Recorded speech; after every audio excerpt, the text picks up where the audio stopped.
नमस्कार, आप देख रहे हैं जी बिहार झारखंड और मैं हूं आपके साथ राजेश कुमार। देश की राजधानी दिल्ली में एक ऐसी घटना हुई है जिसे देखकर और सुनकर लोग सन्न रह गए।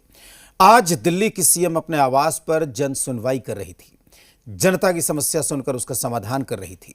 लेकिन इसी दौरान युवक ने सोची समझी साजिश के तहत मुख्यमंत्री रेखा गुप्ता पर हमला कर दिया। हालांकि वहां मौजूद उनके सुरक्षा कर्मियों ने उसे पकड़ लिया और तब पूछताछ की तो आरोपी ने चौंकाने वाला खुलासा किया, जो सुरक्षा कर्मियों के लिए बड़ी चुनौती है। वहीं दूसरी राजनीतिक पार्टियों में इस हमले की निंदा हो रही है।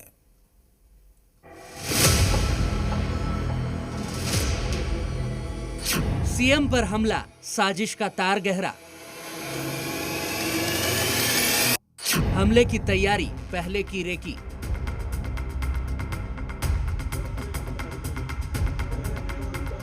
दिल्ली की सीएम रेखा गुप्ता पर आज सुबह जनसुनवाई के दौरान एक शख्स ने हमला कर दिया। उनका हाथ पकड़कर खींचा और इस दौरान उनके सिर पर भी चोट लगने की बात सामने आई। इस हमले की पूरी डिटेल आपको बताएं, उससे पहले हमले के किरदार की करतूत देखिए। कभी मोबाइल पर बात करता तो कभी वीडियो बनाता तो कभी कंधे पर बैग टांग कर इधर उधर घूमता। ये शख्स कोई और नहीं बल्कि दिल्ली की सीएम रेखा गुप्ता पर हमला करने वाला 41 साल का राजेश भाई खिमजी है, जो राजकोट गुजरात का रहने वाला बताया जा रहा है। मुख्यमंत्री रेखा गुप्ता जब सुबह लोगों की शिकायतें सुन रही थी, तभी अचानक राजेश खिमजी ने आगे बढ़कर उन पर हमला कर दिया। हालांकि वहां पर मौजूद सुरक्षा कर्मियों ने तुरंत आरोपी को पकड़कर हिरासत में ले लिया और उससे पूछताछ शुरू कर दी। सीएम का आवास है मुख्यमंत्री जन सेवा सदन 2/8 राजनिवास मार्ग पर, और इस तरीके से भारी भीड़ जो वीकली जन सुनवाई है उस दौरान यहाँ जुटती है। और इसी भीड़ में से किसी एक व्यक्ति ने सीएम पर, जब वो जन सुनवाई के दौरान लोगों से इसके अंदर कागज जो दस्तावेज है वो ले रही थी, उसी दौरान उन पर हमले की कोशिश की। हालांकि मौके पर मौजूद पुलिसकर्मियों ने तत्काल उसको हिरासत में ले लिया। सीसीटीवी में दिख रहा आरोपी राजेश हमले से एक दिन पहले सीएम के शालीमार बाग वाले घर पर भी पहुंचा था। बाकायदा रेकी कर रहा था, वीडियो बना रहा था और हमले की प्लानिंग में जुटा था। और उसके बाद उसने आज सिविल लाइंस में बने सीएम आवास पर जन सुनवाई के दौरान सीएम रेखा गुप्ता पर हमला कर दिया। बात कर रहे थे, ऐसे में एक शख्स उनके पास आता है, कुछ कागज आगे रखता है और अचानक उनका हाथ पकड़कर उनको खींचने की कोशिश करता है। और उस दौरान थोड़ी सी धक्का मुक्की जो होती है तो कुछ सर उनका शायद हल्का सा लगा है किसी कोने पे। उसने रेकी किया कल, और वो आसपास ही कहीं पर इसी सिविल लाइंस के क्षेत्र में रात उसने गुजारी थी। और आज सुबह जब वो आया तो उसके हाथ में कोई कागज पत्र नहीं था, कोई ऐसा मुद्दा नहीं था, और उसने सीधा ही मिलते ही और हमला कर दिया। दिल्ली की सीएम पर हुए हमले को लेकर तमाम राजनीतिक दलों ने निंदा की है। बहुत दुखद है और माननीय मुख्यमंत्री इस पूरे दिल्ली की नेतृत्व भी करती हैं, और मैं समझता हूं कि इस तरीके की घटना की जितनी भर्त्सना की जाए वो कम है। कांग्रेस ने इस हमले की निंदा तो की, लेकिन इशारों इशारों में बीजेपी पर हमला भी बोला। अरविंद केजरीवाल जी पे जब किसी ने हमला किया तो उनका तो उन्होंने करवाया था, तो अपने आप ही देख लें करवाया है या हुआ है। अभी तक हुई जांच में ये सामने आया है कि आरोपी राजेश के फोन में सीएम रेखा के घर के कई वीडियोस भी थे और वो लगातार मौके की तलाश में था कि किसी तरह सीएम पर हमला कर सके। दिल्ली से शिवम प्रताप सिंह के साथ ब्यूरो रिपोर्ट, जी मीडिया।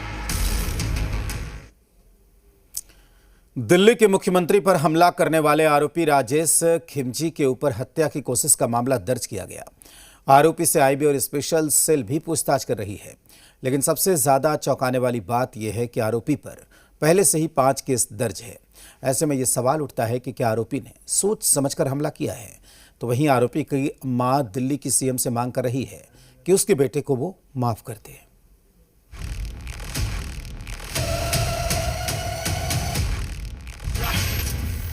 कुत्ते से प्यार तो दिल्ली सीएम पर प्रहार।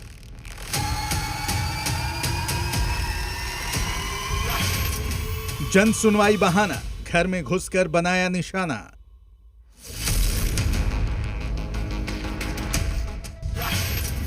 सीएम की सुरक्षा में चूक, डॉग लवर की कैसी करतूत।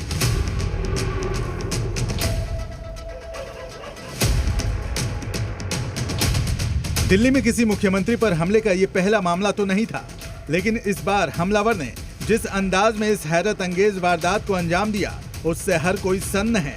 ऐसा इसलिए है क्योंकि ठिकाना था दिल्ली की सीएम रेखा गुप्ता का आवास। यहाँ पर चारों तरफ सुरक्षा का हाई सिक्योरिटी जोन 24/7 तैनात रहता है। एक दो नहीं बल्कि कई थानों के आला अफसर और खुद सीएम के गार्ड उनके चारों तरफ मौजूद रहते हैं। इसके बावजूद उनके ऊपर एक शख्स हमले की कोशिश करता है। ये सुरक्षा में चूक नहीं तो और क्या है। मैडम आई है, अंदर से निकली है और वो सबसे मिलने के लिए जन सुनवाई के अंदर उन्हें स्टार्ट करने लगी। तो इतनी देर में एकदम वो ताक में था और उसने एकदम हमला किया। जनता दरबार में गई थी, जनता दरबार में सुनवाई के लिए गई थी अंदर, उसी में थप्पड़ मार दिया। कोई जनता दरबार में जाएगा उसको थप्पड़ मारना गलत चीज है ना मुख्यमंत्री को। वो अपनी कोई बात बता रहे थे, एकदम बात बताते वक्त वो भी बात ही हो रही थी, उन्होंने एकदम थप्पड़ मार दिया जो कि गलत है। मैं लाइन में लगा हुआ था, बिल्कुल करीब था, मैंने देखा वो बिल्कुल गंदे कपड़े, सारे में शराबी की हालत, हाथ में कुछ कागज ले रहा था, वो डायरेक्ट वो अटैक करने को आया। चलिए आपको बताते हैं कि आखिर ये हमलावर कौन है और इसने दिल्ली की मुख्यमंत्री पर क्यों हमला किया। हमलावर राकेश खिमजी राजकोट का रहने वाला है और उसका डॉग लवर कनेक्शन भी सामने आ रहा है। उसकी मां के मुताबिक वो पशुओं, खास तौर पर कुत्तों से बेहद प्यार करता था। काले पप्पा फोन करो ई के राजू तू क्यारे आवવાનો છો તો કે હું તો કે દિલ્હી ગયો છું પર કૂતરા માટે દિલ્હીનો વિડિયો એને મોબાઈલમાં જોયો કોને મોકલ્યો મને નથી ખબર પણ ઈ પર સેટીમાં ઢીકા મારવા માંડ્યો ઈ કે કૂતરા હારું થઈને આવું કરે કે એને ખવરાવે દૂધ પવાય આગ પવાય એમાં એને નો ખાતું બપોરે જઈમો જ નહીં પોઈતે। हालांकि आरोपी राजेश खिमजी की मां दिल्ली की सीएम से अपने बेटे को माफ करने की बात कह रही हैं। બેન હું રેખાબેન ને વિનંતી કરું છું મારો છોકરો જે કર્યું પશુ માટે કર્યું છે હવે તમને વિનંતી કરું છું મારા દીકરાને છોડી દેજો માફ। आरोपी राकेश के पड़ोसी भी इस बात से इनकार कर रहे हैं कि वो ऐसा कुछ कर सकता है। पड़ोसियों की माने तो वो बेहद शांत स्वभाव का है। क्या लग रहा है आपको जिस तरह से दिल्ली के सीएम पर उन्होंने हमला किया, क्या हो सकता है? हो ही नहीं सकता है, साला कैसे मगज में आ गया होगा, वरना वो बहुत सीधा आदमी है। यहाँ हमको कोई दिक्कत नहीं है कभी भी, ऐसा आदमी है। घर वाले और पड़ोसी के दावों से हटकर खुद हमलावर राजेश का एक और इतिहास है, वो भी आपराधिक, और उस पर 5 मुकदमे पहले से दर्ज किए जा चुके हैं, जिसमें मारपीट, गाली गलौज और पुलिस एक्ट धारा 135 के मामले दर्ज हैं। ज्यादातर मामलों में अदालत से रिहाई मिली है, पर एक केस अभी भी सुनवाई में पेंडिंग है। तो वहीं अब इस मामले में आईबी और स्पेशल सेल की एंट्री हो गई है। आरोपी राजेश से आईबी और स्पेशल सेल की टीमें पूछताछ कर रही हैं कि कहीं इस साजिश के पीछे तो कोई और नहीं है। हालांकि इस हमले को लेकर सीएम की सुरक्षा पर गंभीर सवाल खड़े हुए हैं, लेकिन तब भी दिल्ली सरकार ने ऐलान किया है कि सीएम आवास पर होने वाली जन सुनवाई पहले के मुताबिक चलती रहेगी। राजकोट से गौरव दबे के साथ ब्यूरो रिपोर्ट, जी मीडिया।